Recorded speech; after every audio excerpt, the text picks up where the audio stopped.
ओम नमः सिद्धेभ्यः। नमो अरिहन्ताणं नमो सिद्धाणं नमो आयर्याणं नमो उवज्झायाणं नमो लोये सव्यसाहणम्।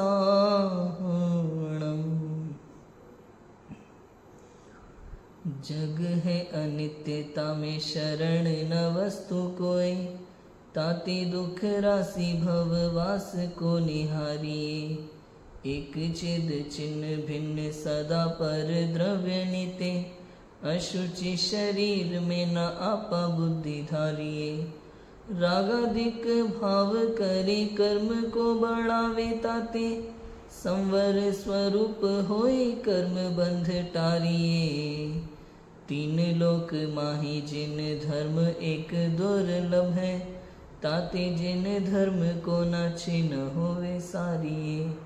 ताते जिन धर्म को न छिन होवे सारिए। आज दशलक्षण महापर्व में उत्तम तप धर्म का दिन है। उत्तम तप, यहाँ उत्तम शब्द सम्यक दर्शन का सूचक है। तप क्या है? वास्तव में तो सीधा साधा सूत्र है, इच्छा निरोध तपः। इच्छाओं के निरोध का नाम तप है। और ये जो इच्छाओं का निरोध है ना, ये व्यवहारिक भाषा है। इसका अर्थ करते हैं तो ऐसा अर्थ निकलता है कि इच्छाओं को रोकने का नाम तप है। लेकिन सत्य यह है कि इच्छाओं को रोका नहीं जाता, इच्छाएं रुकती नहीं है। तो क्या होता है, सहज रूप से इच्छाओं का अभाव होता है। जब जीव वस्तु स्वरूप का विचार करता है, जब उसे ये समझ में आता है कि सभी द्रव्य अपने अपने स्वभाव में परिपूर्ण है, मुझे किसी चीज की आवश्यकता नहीं है, पर द्रव्य को, पर भाव को मेरी आवश्यकता नहीं है, और मुझे किसी पर द्रव्य की आवश्यकता नहीं है। जब जीव ऐसा विचार करता है और ऐसे विचार पूर्वक अपने स्वभाव का आश्रय लेता है, अपने आत्म तत्व का आश्रय लेता है, तो सहज ही उसके इच्छाओं का अभाव होना प्रारंभ हो जाता है। इसी का नाम तप है। समझ में आया? कहा जाता है, भाई कहने में तो यही आएगा ना, भाषा तो यही रहेगी, इच्छाओं को रोकना तप है। ऐसा क्यों कहा बताओ? पता है, जिनवाणी में जो भी बात आई है ना, वो जो हो चुका, जो होने वाला है, जो हो सकता है, जो हो सकता है, उस दृष्टि से कथन है। समझ में आया? क्या कहा? जो हो चुका, जो होने वाला है, या जो हो सकता है। कर्णानुयोग में कथन क्या है? ज्यादा से ज्यादा जो हो सकता है, वहां तक कथन है कर्णानुयोग में। अनंत काल तक जो हो सकता है उस लेवल तक कथन आएगा।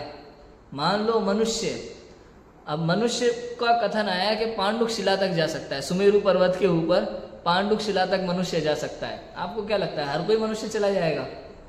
नहीं। लेकिन चूंकि तीर्थंकर का जीव जाता है, तीर्थंकर के जीव वहां तक जाते, तो एक तीर्थ मनुष्य भी अगर वहां तक गया है तो जिनवाणी ये कहेगी कि मनुष्य का वहां तक गमन हो सकता है। समझ में आया कि नहीं आया? इस तरीके से कथन आता है शास्त्रों में।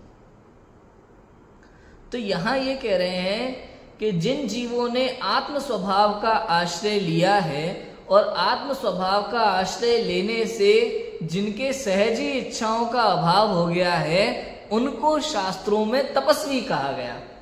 और उनको देखते हुए उसी आधार पर समस्त सामान्य श्रावकों को यह उपदेश है कि इच्छाओं के अभाव का नाम ही वास्तव में तप है। मैं तपस्वी कौन? ये निश्चय से तप है। क्या? आत्म स्वभाव का आश्रय, ये निश्चय से तप है। व्यवहार तप की चर्चा करें तो 6 अंतरंग 6 बहिरंग, ये सब व्यवहारिक तप है। वो परिभाषा कौन सी? तप की परिभाषा जो मैंने, हाँ, तपस्वी की परिभाषा ना। जो जीव वस्तु स्वरूप का सही विचार करते हुए आत्म स्वभाव का आश्रय लेता है और आत्म स्वभाव के अवलंबन से सहज ही जिसके इच्छाओं का अभाव होना प्रारंभ हो जाता है, जिसके इच्छाओं में कमी आना प्रारंभ हो जाती है, उसको वास्तव में तपस्वी कहा गया है। समझ में आया? इच्छाओं को बुद्धिपूर्वक रोकने का नाम तपस्वी नहीं है, क्योंकि रुकती ही नहीं है। इच्छा बुद्धिपूर्वक रोक सकते हो आप? मुझे बताओ रजू भाई, आप प्रयास करके देखो, नहीं रोक पाओगे, बुद्धिपूर्वक नहीं रुकती है। हाँ, कोशिश की जाती है, कोशिश करने में कोई बुराई नहीं है, लेकिन नहीं हो पाता। बताओ कितनी इच्छाएं रुक सकती है बुद्धिपूर्वक? एक बात कहें, लौकिक में भी ये बात मान्य है कि जिस चीज के विषय में आप ज्यादा सोचोगे उतना ही ज्यादा याद आती है फिर वो चीज। आप सोचो हलवा नहीं खाएंगे, हलवा नहीं खाएंगे, हलवा नहीं खाएंगे, बार बार वही हलवे का स्मरण होता है, बार बार वही याद आता है, तो इसका नाम नहीं। लेकिन अगर आपको कोई चीज हटानी है तो क्या बताया जाता है? दूसरी चीज में बिजी हो जाओ, तो उसका याद नहीं आएगा। हिचकी आती ना, हिचकी का इलाज क्या बताते हैं लोग? जब तक वहां दिमाग लगा रहेगा तब तक रुकेगी नहीं, पानी वानी कितना ही पी लो, जब तक दूसरी जगह कहीं दिमाग चला जाता है ना, कोई शौक वॉक लग जाए, कोई वैसी बात कह रहे तो हिचकी खत्म हो जाती है। तो यहाँ आपको इच्छाओं का अभाव कैसे होगा कि पर द्रव्य और पर भावों में रत रहने के कारण, उसको अपना मानने के कारण, उसकी प्राप्ति की जो इच्छाएं हैं वो इच्छा का मूल कारण है। आप वस्तु स्वरूप को नहीं समझते, आपको नहीं पता कि मैं अपने स्वभाव में परिपूर्ण हूं, इसलिए परद्रव्य की जो चाह है इसका नाम इच्छा है।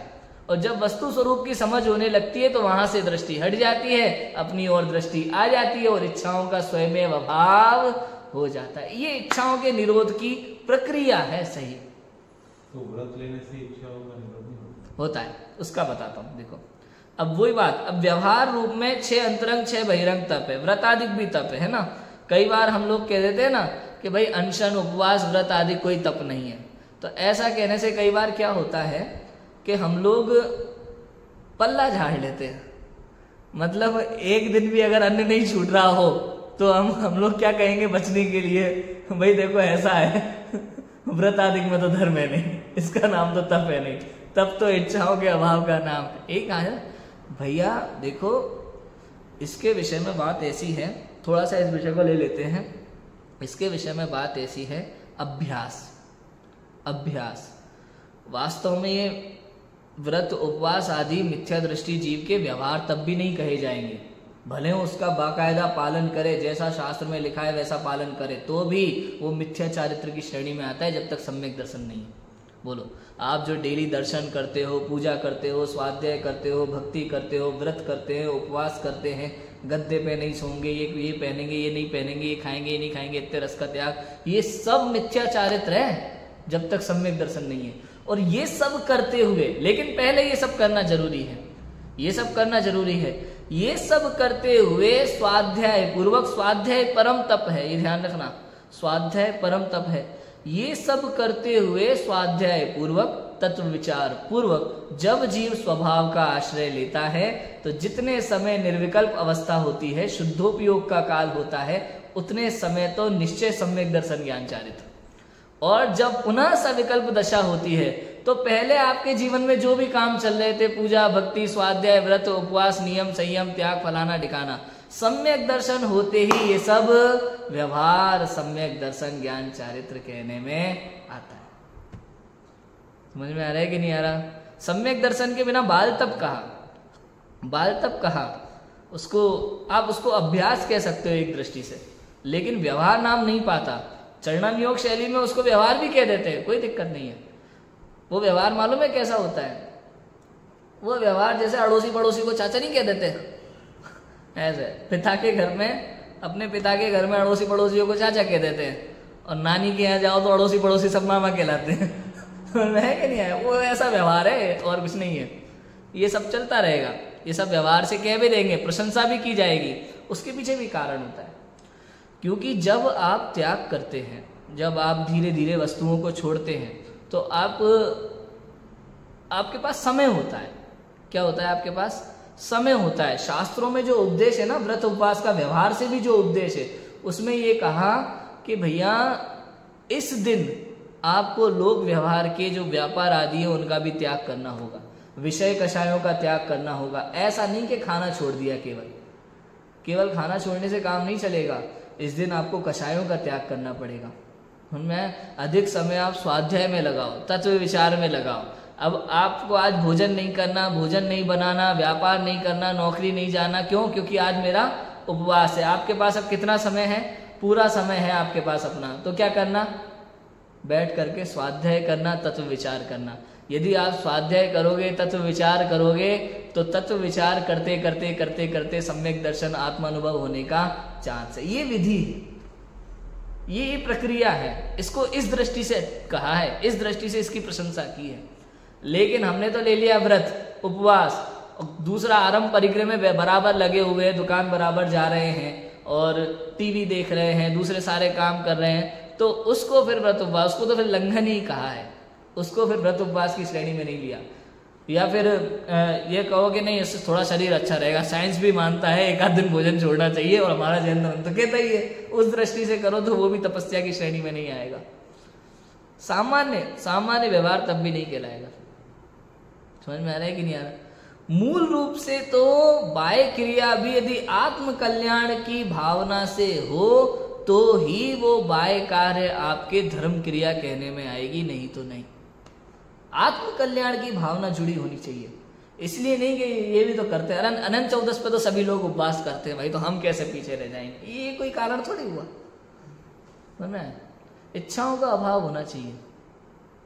तो अभी कई जैन लोग ऐसे हैं, अपने जैन धर्म में कई लोग ऐसे हैं, 10 दिन आलू नहीं खाएंगे, 10 दिन प्याज नहीं खाएंगे। बताओ, वास्तव में तो जैन नाम पीछे लगा है तो कंदमूल आदि का भक्षण ये सब तो जीवन में होना ही नहीं चाहिए, रात्रि भोजन ये सब तो होना ही नहीं चाहिए जीवन में। लेकिन जैन नाम है, आप 10 दिन के लिए भी त्याग दें तो 11वें दिन तो ऐसे टूटते हैं, तो उसको फिर व्यवहार से भी तप नहीं कहा। कारण कि भाई ये था इच्छाओं में कमी लाने के लिए। इच्छाओं में कमी कहाँ आई आपकी तो इच्छा बढ़ रही है। आपने कभी देखा होगा अमोल जी, आपने किया कि नहीं किया? हमने किया। हम जब 9th-10th में स्कूल में पढ़ते थे, गवर्नमेंट स्कूल में, हजारेश्वर स्कूल, तो स्कूल के बाहर हैंडपंप था। तो कई बार हम बच्चे लोग क्या करते थे, ऐसे हैंडपंप के नल के नीचे हाथ लगा लिया, ठीक है, और एक से कहा भी चलाओ हैंडपंप। बहुत हैंडपंप चलाता था और हाथ हम ऐसे दबा के रखते थे। जब हाथ हटाते थे तो बहुत सारा पानी एक साथ निकल के आता था। किया है कभी ऐसा? है ना, बहुत सारा पानी एक साथ निकल के आता है। ऐसे ये इच्छाएं हैं, ये जो भाई जो हम लोग करते हैं ना, ऐसे ही 10 दिन कुछ नहीं खाएंगे, रोक के रखा जबरदस्ती, विचार आ रहे मन, अरे यार आज रहने, आज बात मत कर इसकी, ये क्या है, अगले दिन टूट पड़े तो वो क्या है, वैसा ही है, वो रोक के रखा हुआ है पूरा बहाव, और फिर बह गया, कमी नहीं आई। समझ में आया कि नहीं आया? तो तब किसका नाम है? इच्छाओं की कमी का नाम। करते रहो व्रत उपवास, उससे क्या फर्क पड़ता है? इच्छाओं में कमी आएगी नहीं आई, मूल तो ये है। अब समझ में आ रहा है? भाई तब भी व्रत उपवास का निषेध नहीं है भाई, कुछ तो करोगे। 10 लक्षण के समय में लोग कम से कम पूजा पाठ करने मंदिर आते हैं, कोई विद्वान आता है, 4 लाइन सुनते हैं। कौन सी लाइन सुन के किसका जीवन बदल जाए कोई कह नहीं सकता। इसलिए हम ये नहीं कह सकते कभी भी, इसलिए किसी चीज का निषेध नहीं है हमारे यहाँ। हम ये नहीं कह रहे तो बिट्टू रोज आया कर, ये करा कर, वो करा कर, तो कुछ भी नहीं है। नहीं, जिस दिन होना होगा ना, सच कह रहा हूँ, उसके भाग्य से बदलेगा वो अपने आप। हमें किसी से ज्यादा मतलब रखना ही नहीं जीवन में। बोझ मत लेना माथे पे कभी किसी को ज्ञान देने का, मत लो कभी माथे पे बोझ।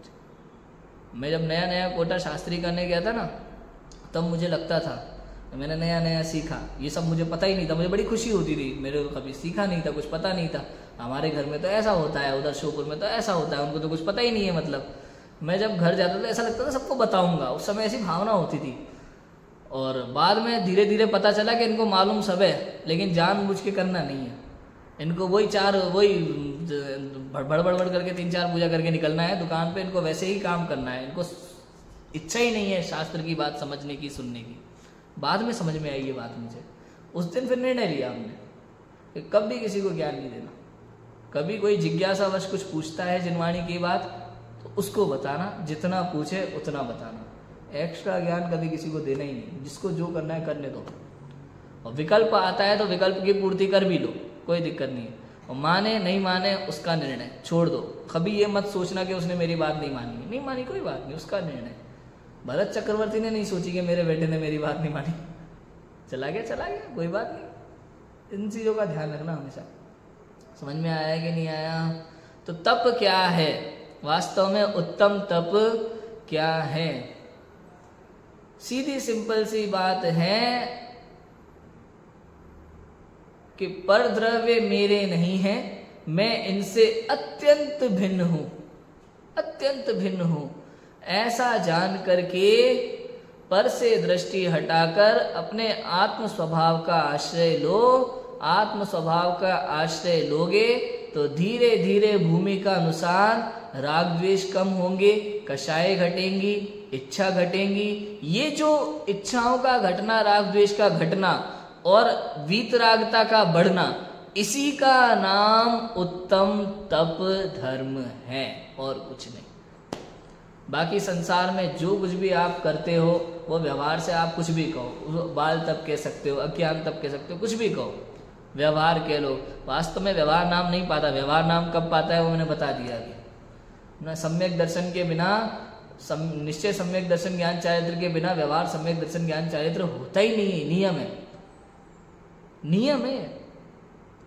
हाँ, लेकिन उसके पहले व्यवहार की प्रैक्टिस होती है। पता है द्रव्यलिंगी मुनिराज होते हैं पहले कोई भी जीव मुनि व्रत धारण करेगा, 28 मूल गुणों का निरतिचार पालन करेंगे, उसके बाद द्रव्यलिंग से भावलिंग होंगे। जीवन में आज तक कोई जीव सबसे पहले भावलिंग नहीं हुआ, कोई भी भावलिंगी हो ही नहीं सकता पहले मुनिराज। पहले नियम से द्रव्यलिंग होंगे, द्रव्यलिंग से ही भावलिंग हो सकते हैं। बोलो समझ में आया कि नहीं आया? क्यों ऐसा क्यों? अगर पहले भावलिंग हो गए तो क्या दोष आएगा बताओ? पहले भावलिंग हो गए तो वस्त्र सहित में 3 कसाय चौकड़ी का अभाव मानना पड़ेगा। समझ में आ रहा है कि नहीं आ रहा? महाव्रत अंग नियमों के बिना 3 कसाय चौकड़ी का अभाव मानना पड़ेगा, पॉसिबल नहीं है। इसलिए पहले द्रव्यलिंग होता है, 28 मूल गुणों का निर्तिचार पालन होता है, फिर आत्मानुभव पूर्वक, वेद विज्ञान पूर्वक, शुद्धोपयोग के काल में 1 कषाय, 2 कषाय, 3 कषाय चौकड़ी का अभाव होता है। जब 3 कषाय चौकड़ी का अभाव होता है, उतनी वीतराग परिणति प्रकट होती है, तब वे ही मुनिराज भावलिंगी मुनिराज कहलाते हैं। प्रोसेस में कितना काल लेते हैं? अलग अलग सबके लिए। वैसे एक प्रोसेस, इस प्रोसेस में इतना समझ सकते हो आपके अंतर्मुहूर्त बस। अंतर्मुहूर्त में आप मध्यम अंतर्मुहूर्त मान के चलना। समझ में आया? उत्कृष्ट अंतर्मुहूर्त में केवल ज्ञान हो जाता है। यदि उत्कृष्ट अंतर्मुहूर्त तक कोई जीव शुद्धोपयोग के काल में निर्विकल्प अवस्था में रहता है, कोई मुनिराज, कोई जीव नहीं, कोई मुनिराज यदि 48 मिनट तक निर्विकल्प अवस्था में रहते हैं, शुद्धोपयोग के काल में रहते हैं, तो नियम से उनको केवल ज्ञान हो जाता है ना। और जगन्य भी होना चाहिए। जगन्य अंतर मतलब 1-2 समय में भी तो परिणति तो, हाँ, उसमें 1 कषाय चौकड़ी का ये भाव हो पाता है। उसमें सम्यक दर्शन के लिए खाली जगन्य अंतर्मुहूर्त चाहिए, एक आवली प्लस 1 समय, जगन्य अंतर्मुहूर्त। सम्यक दर्शन के लिए जगन्य अंतर्मुहूर्त, 1 आवली प्लस 1 समय। फिर उसमें अब वृद्धि चाहिए, लिखा ना 5वें गुण स्थान की जब आप परिभाषा पढ़ोगे तो उसमें लिखा है कि आत्मा में टिके रहने के काल की वृद्धि होती है ना, और कषायों में कमी आती है। समझ में? आत्मा में टिके रहने के काल में की वृद्धि होती है और समय कम होता है। जैसे 4थे गुण स्थानवर्ती जीव को 6 महीने में एक बार आत्मानुभव कंपलसरी है, 5वें गुण स्थानवर्ती जीव को 15 दिन में एक बार आत्मानुभव कंपलसरी है, और दिगंबर मुनिराजों को अंतर्मुहूर्त हर 48 मिनट में एक बार आत्मानुभव कंपलसरी होता है। भावलिंग रहना है तो, नहीं तो द्रव्यलिंग हो जाते हैं, ऐसा होता है। तो इतना काल है, ये काल डिफरेंस है। तो वृद्धि होती है, जितना टाइम आत्मा में टिकते हैं उतना फायदा होता है उसका, उतना आत्मा क्योंकि भरतेश्वर को, हाँ, उनको 48 मिनट में केवल ज्ञान हो गया था, एक अंतर्मुहूर्त में हो गया था। तो फिर वो तो कंप्लीट 48 मिनट में हो गया, तो वस्त्र निकालते उसी समय उनको द्रव्यलिंग हो गया होगा ना। हाँ, बिल्कुल तुरंत भावलिंग हो गया होगा ना, तो वस्त्र निकालते ही भावलिंग होगा। नहीं, वस्त्र निकाल के दिगंबर मुनि दीक्षा तुरंत लेते ही भावलिंग, केवल वस्त्र निकालते नहीं, 28 मूल गुण के नियम लेते ही वो भावलिंग। वो एक अपना हाँ, लैंड मार के, हाँ बिल्कुल, वस्त्र निकालना मतलब केस, हाँ मुनि दीक्षा, हाँ मुनि दीक्षा होते ही बुद्धिपूर्वक व्रत ले लिए, वो बिल्कुल। सारा करते ही उनको भावलिंग प्रकट हुआ, बिल्कुल, तो वो समय बहुत कम ही होगा। हाँ हाँ, मैंने कहा ना भावलिंग, देखो ऐसे नहीं समझा, ऐसे नहीं समझना उसको, ऐसे समझो सम्यक दृष्टि तो थी, छायिक सम्यक दृष्टि से उनको ऑलरेडी एक कषाय चौकड़ी का अभाव था, उतनी वीतराग परिणति उनकी पहले से थी, समझ में आया।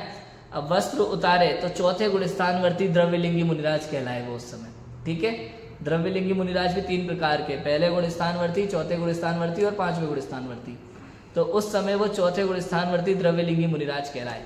अब जब वो ध्यानस्थ होकर के बैठे, वहां से 48 मिनट लगाना आप, कि ऐसा नहीं कि मुनि दीक्षा लेते 48, वो कहने में आता है, कथन है वो, कब से 48 मिनट लगाओगे, शुद्धोपयोग के काल, जिस समय वो अंदर में निर्विकल्प अवस्था, ऐसे ध्यान में बैठे, ऐसे जब तक सविकल्प चल रहा है, जब तक भेद विज्ञान संबंधी चिंतन चल रहा है, तब तक वो सविकल्प दशा है। जैसे ही निर्विकल्प दशा प्रारंभ हुई, जैसे ही आत्मा का आनंद प्रारंभ हुआ, वहां से उसी समय से लेकर के, तत्समय से लेकर के 48 मिनट तक लगातार वो आत्मा का आनंद ले रहे हैं। उस बीच में कोई विकल्प उनको नहीं आया किसी भी प्रकार का, मैं ज्ञायक हूं, चेतन हूं, ऐसा कोई विकल्प भी नहीं आया। तब 48 मिनट में उनको केवल ज्ञान की प्राप्ति होती है, ऐसा काल है, इस तरह से होता है। शुद्धोपयोग का काल 48 मिनट है, तब केवल ज्ञान होता है। समझ में आया? ये वस्तु का स्वरूप है, ये उत्कृष्ट तप है, इसी का नाम उत्कृष्ट तप है वास्तव में, तप तो इसका नाम है। समझ में आया? आज पढ़ रहा था ना पंचास्तिकाय में, राग का अंश मात्र भी है तो वो मोक्ष मार्ग में बाधक है। जिनेंद्र देव के प्रति भी भक्ति का राग मोक्ष मार्ग में बाधक है, ऐसा लिखा पंचास्तिकाय में आचार्य कुंद कुंद ने। बोलो, और नियम सार में तो भक्ति किसे कहा? नियम सार में तो जिनेंद्र देव ने जो मार्ग बताया है, उस मार्ग पर चलना वास्तव में भक्ति है। अर्थात जैसे जिनेंद्र देव अपनी आत्मा का आनंद कर रहे हैं, ऐसे तुम अपनी आत्मा का आनंद करो, इसका नाम सच्ची जिनेंद्र भक्ति है। नियम सार ऐसा कहता है। समझ में है कि नहीं है? भक्ति क्या है, तप क्या है, वास्तव में क्या है? ठीक है, व्यवहारिक का कोई निषेध नहीं है भैया, लेकिन उसको मोक्ष मार्ग नहीं मानता, उसको सच्चा मत मानना। सम्यक दर्शन के बिना सच्चा कुछ है ही नहीं, सम्यक कुछ है ही नहीं। समझ में आया? इसलिए सबसे पहले आचार्य सम्यक दर्शन का प्रयत्न करने को कहते हैं। चरणन योग के सभी ग्रंथों में सबसे पहला अधिकार कौन सा अधिकार होता है? सम्यक दर्शन अधिकार। व्रत उपवास की चर्चा लास्ट में करते हैं सबसे पहले सम्यक दर्शन की चर्चा की। सम्यक दर्शन धारण किए बिना तब बाल तप है, उसको प्रयोजनभूत नहीं कहा, उसको कार्यकारी नहीं कहा, कार्यकारी नहीं है। समझ में आ गया? ऐसा है। आज अशुचि भावना की चर्चा करनी है हमें। अशुचि, शुचि माने होता है पवित्र, अशुचि माने अपवित्र, है ना? अपवित्र, अशुचि। बहुत प्यारी चर्चाएं हैं, बहुत आराम से करेंगे। विशेष रूप से ये जो अशुचि भावना का चिंतन है ना, ये पूरा चिंतन एक शरीर पे टिका हुआ है। किस पे टिका हुआ है? शरीर पे टिका हुआ है। इसमें केवल शरीर की अपवित्रता का चिंतन है। क्यों? क्योंकि अनादिकाल से ये जीव शरीर को मैं हूं ऐसा मानता आ रहा है। तो यहाँ ये बताना चाह रहे हैं, कैसे भी करके इस शरीर से वैराग्य उत्पन्न करना चाहते हैं कि ये शरीर इतना अपवित्र है, इतना अशुचि है कि अगर इसका असली रूप तुम्हारे सामने आ जाए तो तुम कोसों दूर भाग जाओगे। इतना अपवित्र ये शरीर है। भूधरदास जी तो लिखते हैं कि इससे अपवित्र इस समस्त संसार में दूसरी कोई वस्तु ही नहीं है, कोई वस्तु नहीं है, ऐसा लिखते हैं भूधरदास जी। देखो क्या लिखा, दीपे चाम चादर मणि हाड़ पिंजरा देह भीतर या सम जगत में और नहीं घिन गे। क्या लिखा? दीपे चाम चादर मणि हाड़ पिंजरा दे। ये हाड़ पिंजरा, हाड़ बना होता है हड्डी, हाड़ का, हड्डियों का पिंजरा ये जो शरीर है, ये चमड़े की चादर ओढ़ा हुआ दिखता है। दिखता क्या दिखता है हमें? चमड़े की चादर ओढ़ी हुई दिखाई देती है हमें ये शरीर, देह। हाड़, हड्डियों का पिंजरा ये देह, ये शरीर, चमड़े की चादर जब तक ओढ़े हुए ना बाहर से, तो थोड़ा सुंदर सुंदर लगता है। किंतु भीतर यासम जगत में और नहीं घिन गेह, गेह माने घर, इसके भीतर इतनी गंदगी भरी पड़ी है कि समस्त संसार में इतनी गंदगी कहीं नहीं है। ये शरीर इतना अपवित्र है, इतना अपवित्र है। कितना अपवित्र है बताएं? इतना अपवित्र है अमोल जी कि इस पे जो लगाओ वो अपवित्र हो जाता है। हम पानी से नहाते हैं, सुबह सुबह जल से हम नहाते हैं पवित्र होने के लिए। हम तो पवित्र नहीं, ये शरीर तो पवित्र नहीं हो पाया आज तक, जल जरूर अपवित्र हो जाता है। बताओ हैं? शरीर साफ करने के लिए पानी से नहाते हैं ना, पानी तो गंदा हो जाता है भाई साहब, लेकिन शरीर साफ नहीं हुआ आज तक। मैं एक बार बड़े मजाक में पूछा करता था, मेरी मम्मी से पूछता था, ये बात समझ में नहीं आ रही मुझे, क्या कि अपन साबुन से बढ़िया नहाए, टॉवल से अपन ने पोंछा तो शरीर साफ हो गया, तो अपन ने टॉवल से पोंछा, तो साफ शरीर को टॉवल से पोंछने पर टॉवल गंदा कैसे हो जाता है? ये समझ में नहीं आ रहा। बोलो हैं? ना धो करके बढ़िया शरीर को साफ किया अच्छे से, लेकिन उस साफ शरीर को पोंछने पर अच्छा खासा टॉवल गंदा कैसे हो जाता है? ये समझ में नहीं आया। क्यों भाई साहब? ये शरीर इतना अपवित्र पदार्थ है कि इसके कांटेक्ट में जो भी आता है वो अपवित्र होता ही होता है, दुर्गंधमय हो जाता है।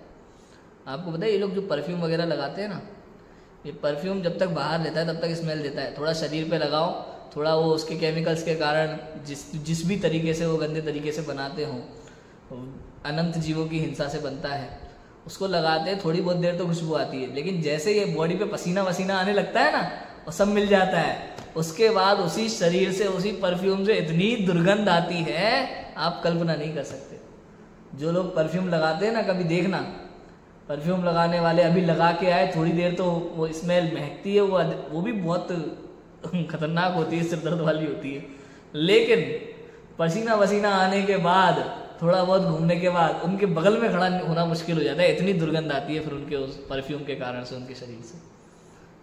क्यों? शरीर का स्वरूप ऐसा है, इसके कांटेक्ट में जो भी पदार्थ आता है वो दुर्गंधित हो जाता है, अपवित्र हो जाता है। समझ में है कि नहीं है?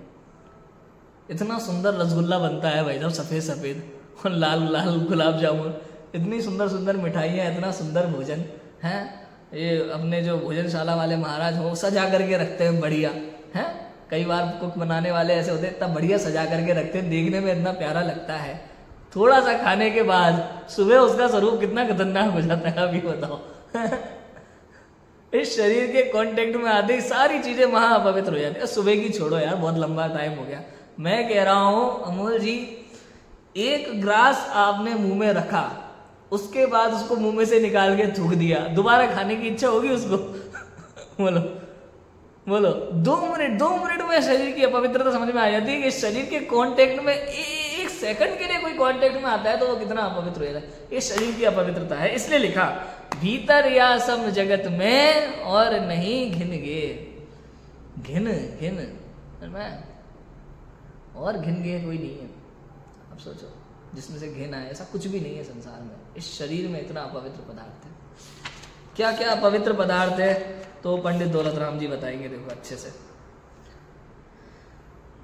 पल रुधिर राध मल थैली की कस वसादिते मेली, नव द्वार बही घिनकारी, अस देह करे किम यारी। क्या लिखा? पल मास, रुधिर ब्लड, राध, राध माने होता है पीव, मज्जा, पीव, हाँ पीव। मल थैली, मल की थैली है, इन सब मलों की थैली है ये। कीकस माने कीड़े, कीड़े भरे पड़े रहते हैं, कीड़े होते हैं शरीर में, कीटाणु उत्पन्न होते हैं। वसादी माने चर्बी, उससे मैली है, समझ में है? पल रुधिर राध मल थैली, कीकस वसादिते मैली, ऐसा है।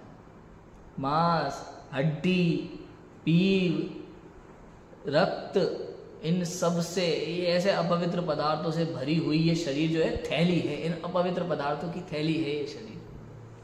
कीकस वसादिते मैली, इसमें कीकड़, कीड़े और चर्बी है। बोलो। नव द्वार बहे घिनकारी, अस देह करे किम, दिन रात नव द्वार भरे घिनकारी। बताओ,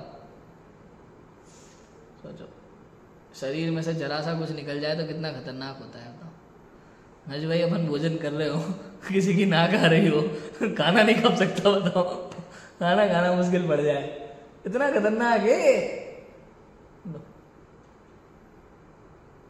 क्या कहें, कितनी चर्चा करें, बताओ, बहुत ही खतरनाक। इतनी अपवित्र वस्तुएं इस शरीर में है, पता नहीं, मुझे समझ में नहीं आता फॉरेंसिक साइंस लोग कैसे काम कर लेते हैं यहाँ।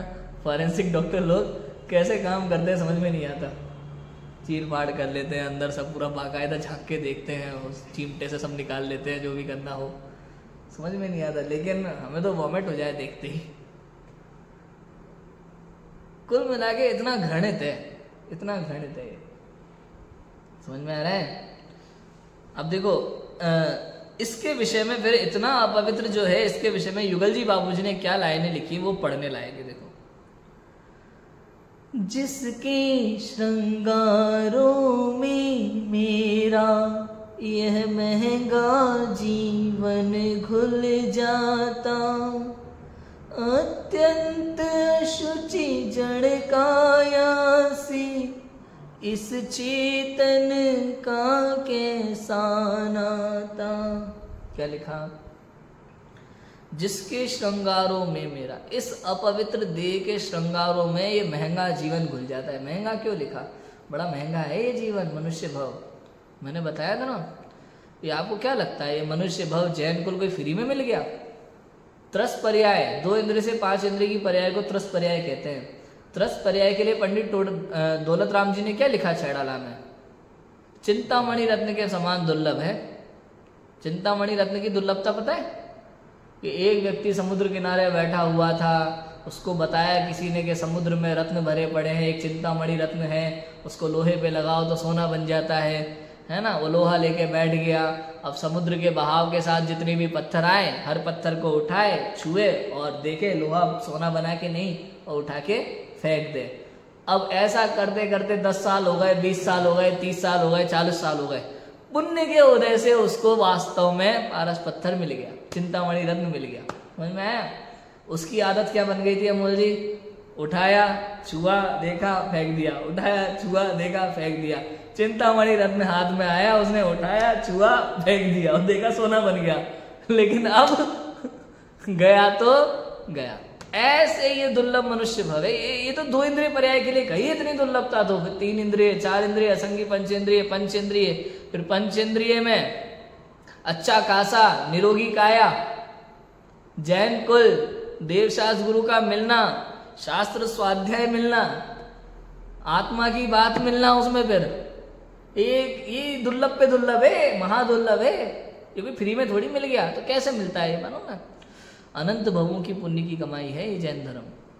कभी पूर्व भवों में ऐसा विचार किया होगा कि मुझे आत्म कल्याण करना है। कभी दिगंबर मुनिराज को देख करके ऐसा भाव मन में आया होगा कि काश हमें भी ऐसी शक्ति मिले कि हम तब कर सके।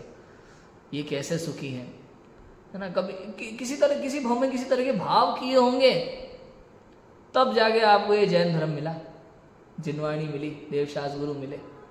नहीं तो ऐसे थोड़ी मिल जाता है। समझ है कि नहीं है? ऐसा है, इसलिए लिखा यह महंगा जीवन भूल जाता। किसमें? अत्यंत अशुचि जड़ काया में, जिसके श्रृंगारों में मेरा। इस शरीर के श्रृंगारों में क्या करते हैं हम, बताओ? सुबह से लेकर शाम तक हम करते क्या है? सुबह उठ के मंजन करने से लेकर के रात को सोने तक हम जितने भी काम करते हैं शरीर के करते हैं। अपना तो कोई काम हम करते ही नहीं है। बताओ, सारे काम शरीर के लिए। मंजन करते तो शरीर के लिए, नहाते धोते तो शरीर के लिए, क्रीम पाउडर फलाना ठिकाना लगाते तो शरीर के लिए, हाँ? नौकरी करते तो शरीर के लिए, खाना खाते तो शरीर के लिए, उठते तो शरीर के लिए, बैठते तो शरीर के लिए। अपने लिए क्या किया ये बताओ? इसलिए लगा जिसके श्रृंगारों में मेरा यह महंगा जीवन घुल जाता। बार बार कांच में देखते रहते चेहरा कैसा लग रहा है, वही कोई गड़बड़ तो नहीं है कहीं ना कहीं। वो तो बनी रहे भाई, आत्मा में कुछ नहीं लगता, आत्मा तो दिखाई नहीं देता। बताया ना, मैंने उदाहरण दिया राज भाई, याद आ गया होगा आपको। जिसके श्रृंगारों में मेरा। मूल जी क्या होता है? कहीं कोई पार्टी वार्टी में जाना होता है, शादी वादी में जाना होता है ना, तो बढ़िया सज धज के तैयार हो जाते हैं हम, है कि नहीं। कई बार आपने देखा होगा कि हम दूसरे से पूछते हैं जाने से पहले, कैसा लग रहा हूँ मैं। भाई साहब वो आपको एक नज़र देखता भी नहीं है और कहता है तू तो बढ़िया लग रहा है, तो ये बता मैं कैसा लग रहा हूँ। मतलब समझ में आया कि नहीं आया। किसी को फर्क नहीं पड़ता आप कैसे लग रहे हो, किसी को फर्क नहीं पड़ता। तो किसके लिए सज रहे हो भाई, किसके लिए सज रहे हो, किसी को फर्क नहीं पड़ता 1% कैसे लग रहे हो। और पूरी पार्टी के अंदर भी आदमी ये नहीं सोचता कि वो कैसा लग रहा है, वो कैसा लग रहा है, वो कैसा लग रहा है। बाहर से जरूर दिखाता है, बाहर से दूसरे का मजाक बनाए सब दिखाते हैं, अंदर में यही सोच रहा है कि मैं तो बेकार नहीं लग रहा, ये तो छोड़ो मैं ठीक लग रहा हूँ। अंदर में उसके वही चल रहा होता है। क्यों विजय भाई, बराबर है कि नहीं। ऐसा वस्तु का स्वरूप है, इसलिए उसी में लगा रहता है, उसी में पूरी उधेड़-बुन उसकी शरीर के लिए चलती रहती है दिन रात। जिसके श्रृंगारों में मेरा यह महंगा जीवन घुल जाता, अत्यंत अत्यंत अत्यंत माने बिल्कुल 101% अत्यंत अपवित्र अशुचि काया से, अत्यंत अशुचि जड़ काया से इस चेतन का कैसा नाता। कोई नाता नहीं है, ये जड़ है, ये पुद्गल है। मैं चेतन हूं, मैं ज्ञानी हूं, मैं ज्ञान वाला हूं। इसके अंदर तो ज्ञान नाम की कोई चीज ही नहीं है दूर दूर तक। मेरा इससे कैसा संबंध, बताओ। मैं है कि नहीं आया, होता है कि नहीं जगत में। भाई तेरे में मेरे में जमीन आसमान का अंतर है, कहाँ तू और कहाँ मैं। ऐसे ये शरीर है, कहाँ ये और कहाँ मैं चेतन है, ज्ञानादि अनंत गुणों का साम्राज्य वाला। मैं अमीर, ये गरीब। ये क्या है, इसके पास ज्ञान ही नहीं है।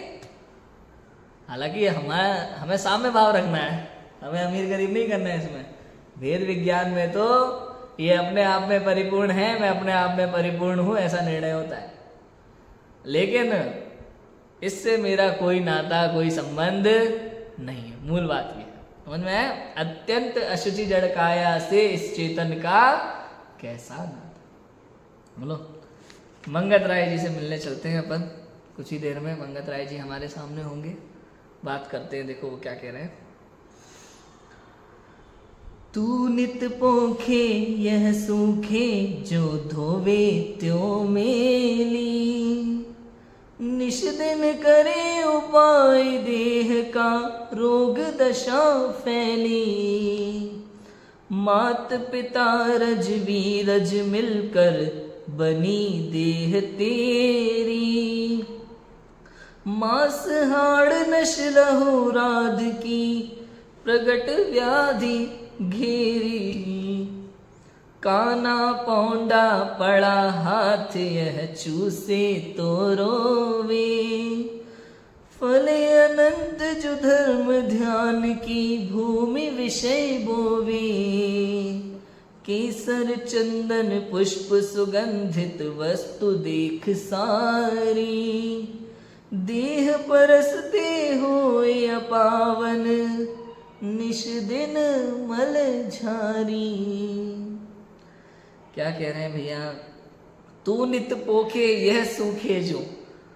तू दिन रात इसको पालन पोषण करता रहता है, दिन रात खिलाता पिलाता रहता है, पालन पोषण करता रहता है इसका। और ये क्या करता है, शरीर ये सूखता ही रहता है बार बार। बताओ, मैं बड़ा परेशान हूँ राजू भाई। मैं तो सुबह सुबह पेट भर के खाना खाओ, शाम को फिर काली हो जाए, तो बड़ी समस्या है।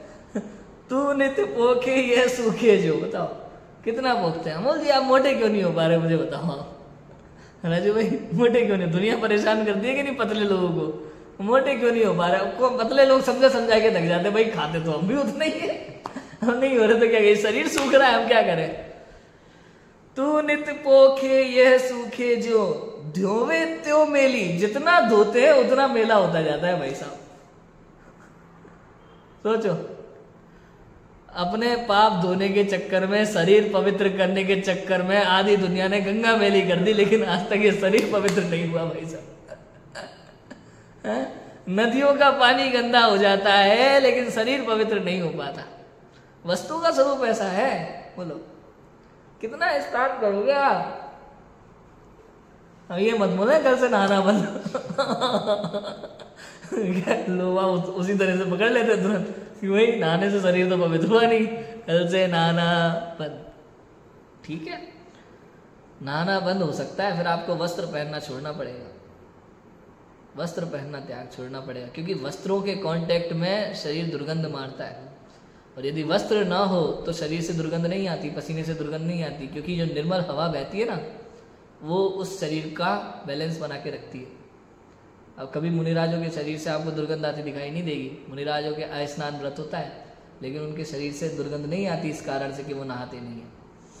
यदि आप निर्मल हवा के कांटेक्ट में रहते हैं तो शरीर से दुर्गंध नहीं आती। वैसी मन में है, जैसी वस्त्रों पसीने की ये जो आती है, वस्त्रों में पसीना लग जाता है तो भयंकर दुर्गंध आती है, वैसा नहीं आएगा उनके मन में है। धोवे त्यों मेली, जितना धोगे उतना गंदा होता है भाई। अब दिन में 3 बार मुंह धो लो, तो मैं तो कह रहा हूँ अब फेयर एंड लवली लगा के भी मुंह धोते हैं तो भी ये शरीर आज तक साफ नहीं हुआ। फेयर एंड लवली से गोरे नहीं हो पाए आज तक कोई, भले वो पूरी गारंटी देते हो एड में, लेकिन उसका कोई फायदा नहीं है। समझ में है कि नहीं आया? निष्दिन करे उपाय देह का, रोग दशा फैली। निष्दिन, दिन रात उपाय करते हैं। बताओ, देह का, देह के लिए, इसकी सुरक्षा के लिए, संरक्षण के लिए दिन रात उपाय करते हैं, पर देखो रोग दशा फैली। तो क्या कमी छोड़ते हैं विजय भाई अपन इसके स्वास्थ्य के लिए, लेकिन भाई साहब स्वास्थ्य अच्छा नहीं रहा किसी का अभी तक। आप आज चेक करा लो, अगर आपको लगता है कि मैं पूर्ण रूप से स्वस्थ हूं, तुम एक बार बॉडी चेकअप करा के देखो अपना, फिर देखो आप बीमारियों की जो झड़ी निकलेगी और जो दवाइयाँ देगा डॉक्टर, उसके बाद समझ में आ जाएगा आपको। शरीर स्वभाव से ही रोगी होता है, रोगी होता है। वज्र सब सारा नारा संगठन की बात मत करना भैया, है ना, वो सब एक अलग मैटर है। ये जो सामान्य शरीर है ये स्वभाव से ही रोगी होता है। बचपन से ही लेकर के इसको कोई ना कोई रोग इसके शरीर में होते ही होते। इसको शरीर को रोगों का घर कहा है। असंख्यात रोग होते हैं शरीर में, असंख्यात रोगों का घर है ये शरीर। कई रोग तो ऐसे होते हैं जो डॉक्टर लोगों की मशीनें पकड़ ही नहीं सकती। आज भी ऐसे कई रोग स्थूल रूप से भी दिखाई देते हैं। सूक्ष्म रोगों की बात तो छोड़ो, स्थूल रोग भी ऐसे हैं डॉक्टर लोग कहाँ पकड़ पाते मशीनों से भी। यार आपका सब सुना, समझ में आ रहा है कि कमर में दर्द है, ये भी होता है वो भी होता है, लेकिन रिपोर्ट तो नॉर्मल है भाई साहब। ठीक है, दवा लिख देते हैं, आप देखो काम चलाओ।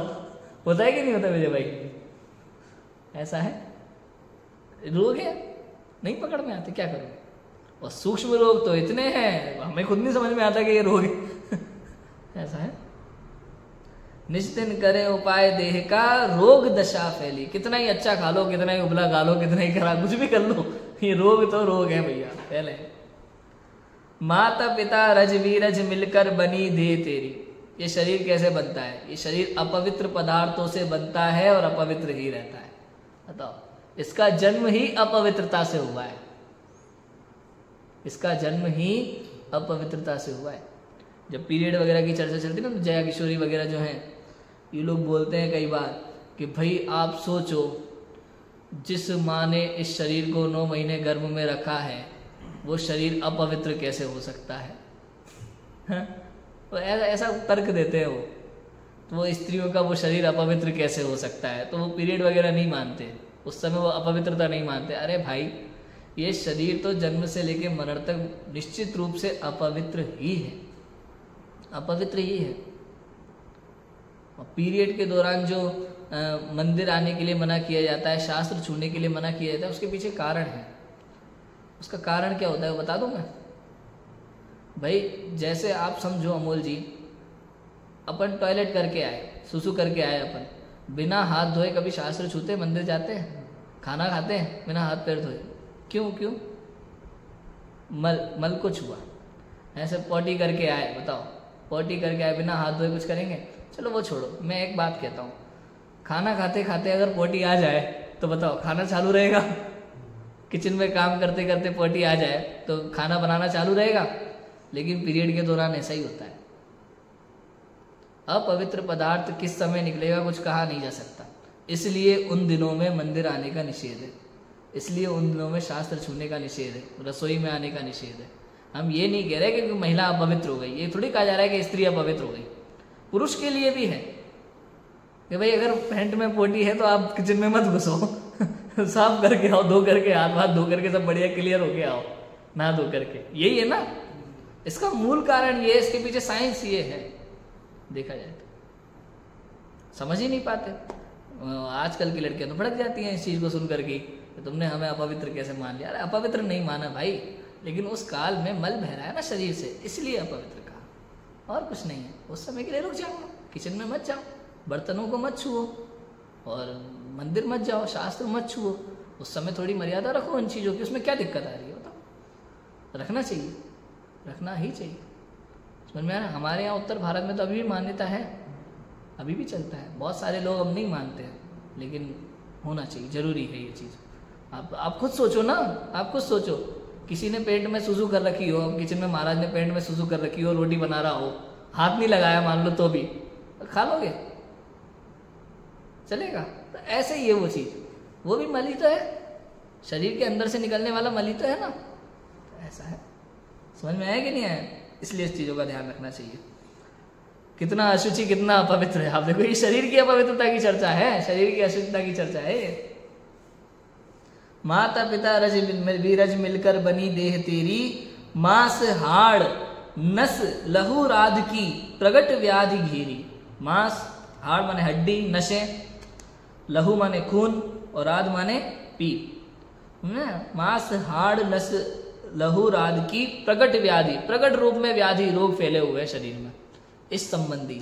ये तो प्रगट, ये तो पुतला है, इनका थैली है ना। मांस हड्डी रक्त पीप, इन सब की तो ये थैली है, और इनके कारण से ही प्रगट रूप में व्याधियों ने इनको, शरीर को घेर रखा है। ये अपवित्रता ही तो कारण है रोगों का। शरीर की अपवित्रता ही रोगों का कारण है मूल रूप से। जब तक ये शरीर अपवित्र रहेगा तब तक रोग खत्म नहीं होंगे, इसलिए रोग कभी खत्म नहीं होते। बताओ, समझ में आया? देव लोगों को शारीरिक बीमारियां नहीं होती। क्यों? क्योंकि उनका शरीर हाड़ मांस वाला नहीं होता, स्वस्थ शरीर होता है उनका। ऐसा वस्तु का स्वरूप है। उनको बीमारी होती है तो मानसिक होती है, फिर टेंशन वाला काम होता है उनके जीवन में। तो शारीरिक बीमारियां उनको होती नहीं है, बताओ, ऐसा है। आगे देखो क्या लिखा। काना पौंडा पड़ा हाथ यह चूसे तो रोवे, फले अनंत जो धर्म ध्यान की, भूमि विषय बोवे। काना पौंडा पड़ा हाथ, ये काना पौंडा क्या होता है? काना पौंडा होता है गन्ना, गांठ वाला गन्ना। गांठ वाला एक तरह का गन्ना होता है, वो अगर चूसो तो कड़वा लगता है, बहुत कड़वा लगता है। इसलिए लिखा काना पौंडा पड़ा हाथ यह चूसे तो रोवे। अगर उस काने पौंडे गन्ने को, मतलब काने गन्ने को, उस गठान वाले गन्ने को अगर चूसो तो रोगे। लेकिन उसी गन्ने को यदि आप बो देते हो खेत में तो उसकी फसल बहुत अच्छी होती है। वो गन्ना इस क्वालिटी का होता है, यदि आप उसे खाओगे तो कड़वा लगेगा, बहुत कड़वा लगेगा उसे चूसोगे तो। लेकिन अगर उसको आपने खेती में बो दिया, गठान वाला वो काना गन्ना, तो उसकी फसल बहुत अच्छी होती है। समझ में? ऐसे ही ये शरीर है। इस शरीर का सदुपयोग करने की सलाह है यहाँ पे। इस शरीर के कारण से यदि आप बाह्य कार्यों में उलझे रहोगे, समझ में, सांसारिक अपनी शरीर की इच्छाएं पूरी करते रहोगे, खान पान, अच्छा खाना, अच्छा पहनना, इन सब में लगे रहोगे तो दुखी रहोगे, तो रोगे 4 गति 84 लाख योनियों में रोगे। इस शरीर के लिए काम करते रहोगे तो रोगे। तो क्या करें कि इस शरीर से काम लो, इस शरीर के नौकर मत बनो, इस शरीर से काम लो, इसको अपने वश में करो, थोड़ा इंद्रियों को वश में करो अपने। और क्या करो कि इससे धर्म की खेती करो। क्या करो? इससे धर्म की खेती करो। नित्य जिनालय जाओ, पूजा पाठ करो, स्वाध्याय करो, तत्व विचार करो, व्रत आदि करो। इस शरीर को जितना देना है उतना दो, जरूरत के अनुसार दो, ज्यादा नहीं। उदाहरण याद आ रहा है भाई,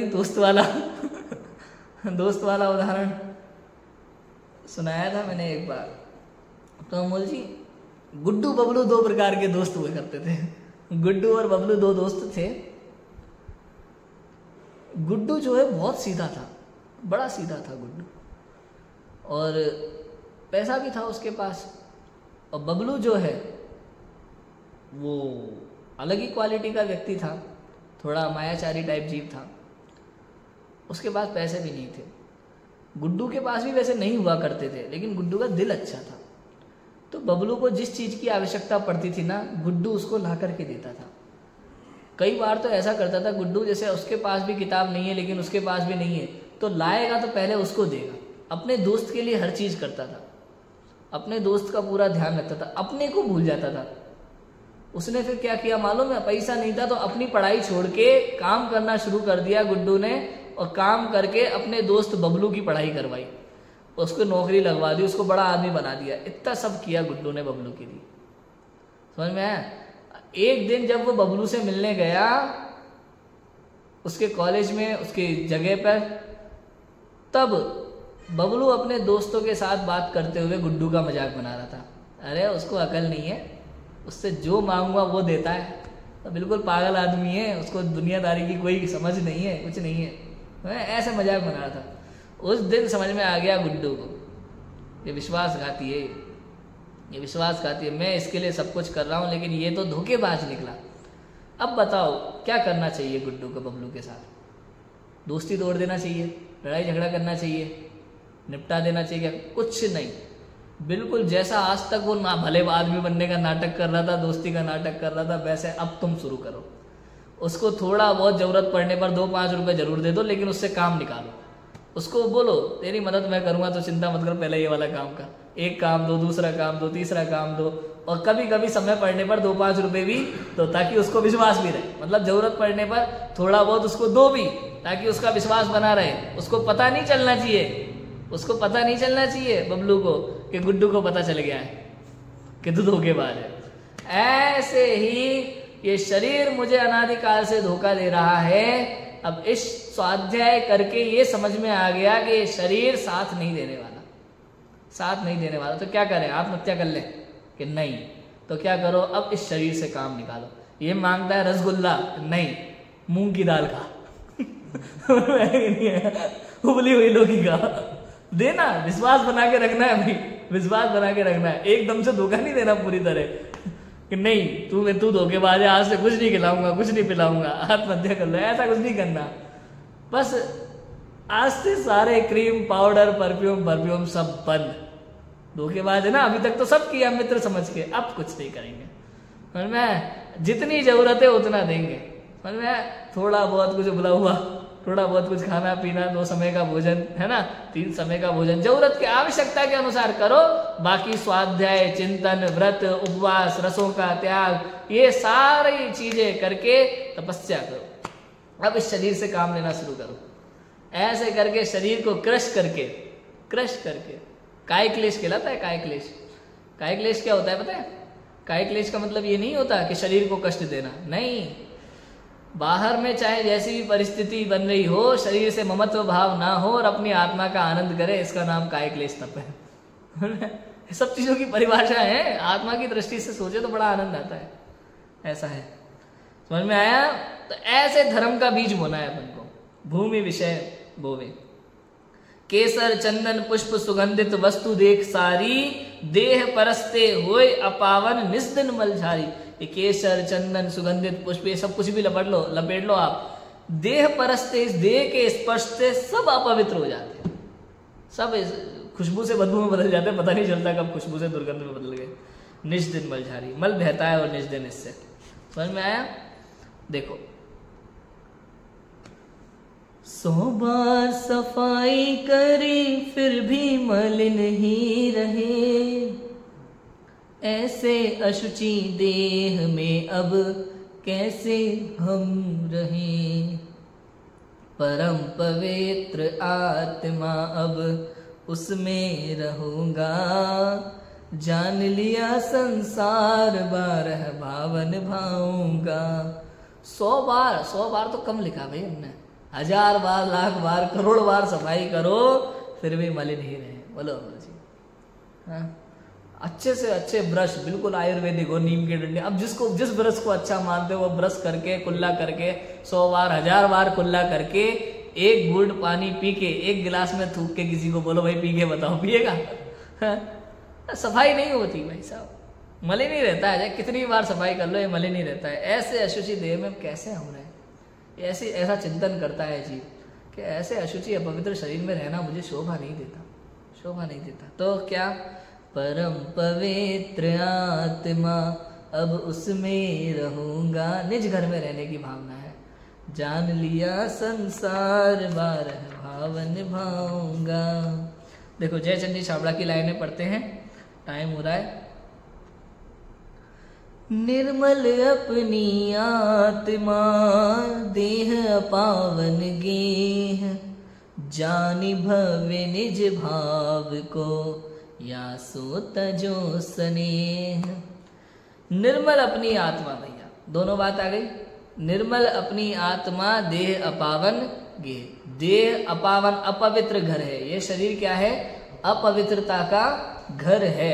और निर्मल पवित्र क्या है? वो आत्मा है। इन दोनों में भेद विज्ञान करो। ये जो अपवित्र है शरीर है, ये मैं नहीं हूं, और मैं क्या हूं? परम पवित्र आत्मा हूं, चैतन्य परमात्मा हूं। ऐसा जान करके, समझ करके इस शरीर से तो स्नेह का त्याग करो और अपने निज भाव का ध्यान करो, अपने शुद्ध आत्म तत्व का ध्यान करो। समझ में? यही एकमात्र मोक्ष का मार्ग है और यही अशुचि भावना के चिंतन का सार है। समझ में? पूरी अशुचि भावना देह की अपवित्रता पर टिकी है। एक और हाईलाइट करने वाली बात बताऊं, कार्तिक अनुप्रेक्षा में क्या लिखा कार्तिकेय स्वामी ने? सभी अशुचि भावनाओं में सभी कवि ने, मुनिराजों ने एक ही तरह से लिखा, देह की अपवित्रता का गुणगान किया।